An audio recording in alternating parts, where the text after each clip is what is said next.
చెప్పాము ఇప్పుడు చెప్పండి మేము ఇక్కడ నేను మనం ట్యూషన్ ఎవరికి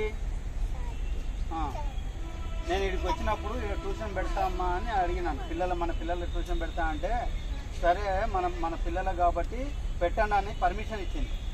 ఆమె వద్దనంటే ఇక్కడ నేను పెట్టకపోదు. తను పర్మిషన్ ఇచ్చిన వల్ల మీ అందరికీ చదువు చెప్పడం కోసం అవకాశం వచ్చింది.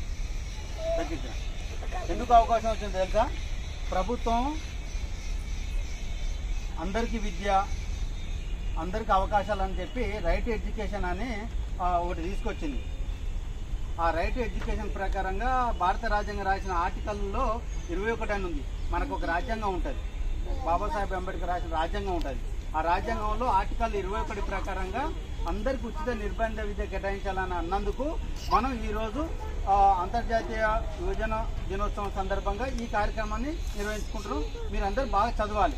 చదువుతారా? ఏం చెప్తలేరు? బాగా చదువుతారా?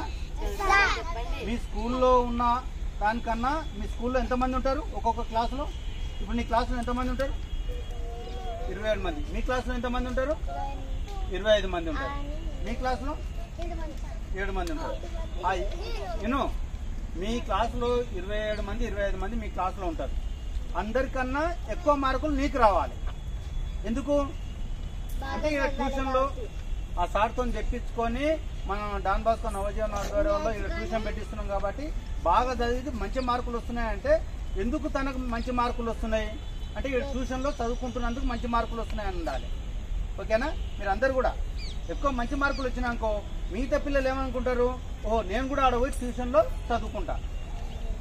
వాళ్ళు మన దానికి వస్తే మన పరిస్థితి ఏంటనేది కనపడుతుంది. అప్పుడు మనతో పాటు ఉండి చదువుకునేటట్టు ప్రయత్నం చేయాలి. చేస్తారా? బాగా చదువుకోవాలి, మీ ఆరోగ్యం మంచిగా ఉండాలి, మీరు బాగా అది చేయాలి. ఇప్పుడు మనకు నర్సు వస్తుంది. నర్సు వచ్చిన తర్వాత మీ అందరి ఆరోగ్యాలు చెక్ చేసుకోవాలి.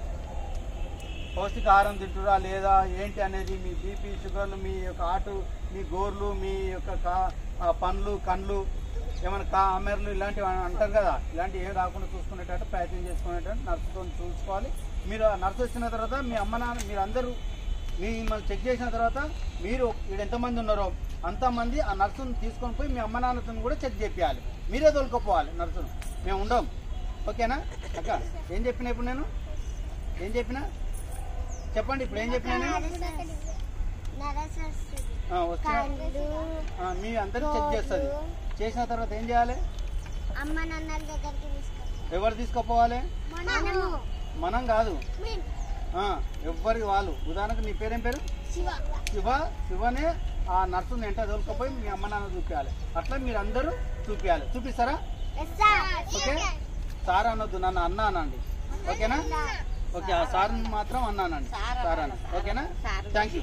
మళ్ళీ ఒకసారి ఆంటీకి థ్యాంక్ చెప్పండి, అక్కకు, పెద్దమ్మకు థ్యాంక్ యూ. ఓకే.